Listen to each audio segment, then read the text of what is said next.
اب پھر یہ کوشچن پیدا ہوتا ہے جی میری چیز تھی، میں نے جس کو مرضی دے دی.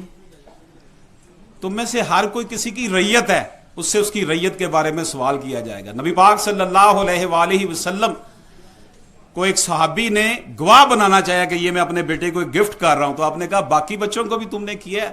یہ میرے اس آرٹیکل میں ہے، یہ حدیث کوڈ ہوئی ہے. اس نے کہا نہیں. آپ نے کہا میں ظلم میں گواہ نہیں بن سکتا.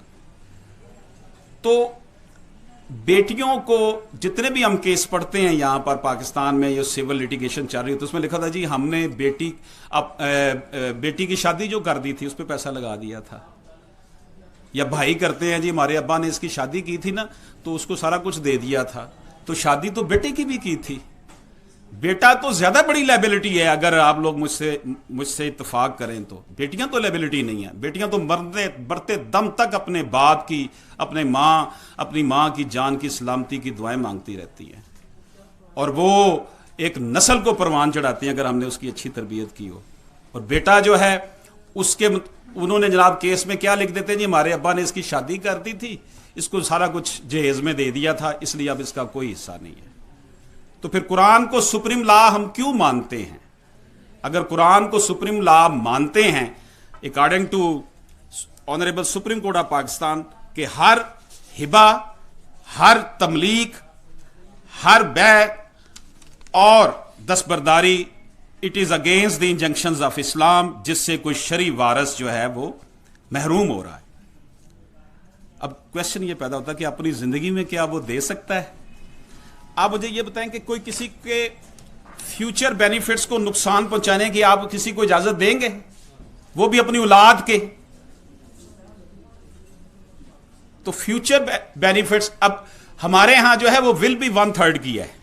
یہ بھی ایک پار رکھی ہے کہ چلیں 1/3 حصہ جو ہے وہ آپ ول کر دیں، اور جو باقی ہے یہاں تو جو اصل حصے کوئی کسی کو نہیں دیتا، تو ول والی بات تو جن کو ول کی ہوگی انہوں نے تو ویسے ڈرا کے نسا دیں دیں. ہمارے ہاں جو کلچر ہے، تو آپ دیکھیں یہ جو بلوچستان ہائی کورٹ نے جو فیصلہ کیا تھا اس میں بڑے واضح طور پر انہوں نے لکھا Deploring the tendency of depriving women of their inheritance right, the Balochistan High Court has declared that no woman will be denied her legitimate rights on the grounds of relinquishing ownership of the property inherited by her in exchange for a gift deed, bridal gift, maintenance allowance, or payment of some cash, and in case of any deprivation of a female shareholder of her right of inheritance, the entire process will be deemed null and void.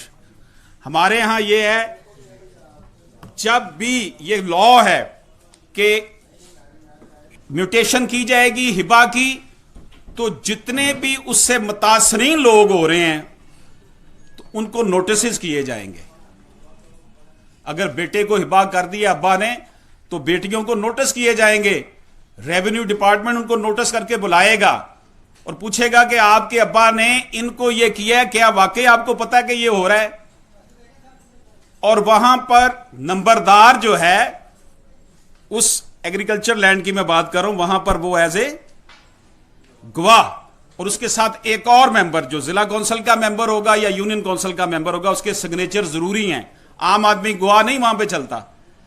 یہاں نہ notices کیے جاتے ہیں، بلکہ یہ ہوتا ہے کہ خواتین کو پتہ ہی نہیں ہوتا، ان سے انگوٹھے لگوا لیے جاتے ہیں. دستبرداری کو کہ دستبردار ہو رہی ہوں میں اپنے بھائی کے حق میں. مجھے آپ بتائیں، ڈیٹا اکٹھا کر لیں کہ پاکستان میں کتنے بھائیوں نے دستبرداری کی ہے اپنی بہنوں کے حق میں پراپرٹی کی. کلیئر کٹ پتہ چل جائے گا، ڈیٹا ہمیں پتہ چل جائے گا. ہم اسی پروفیشن سے سب لوگ تعلق رکھتے ہیں.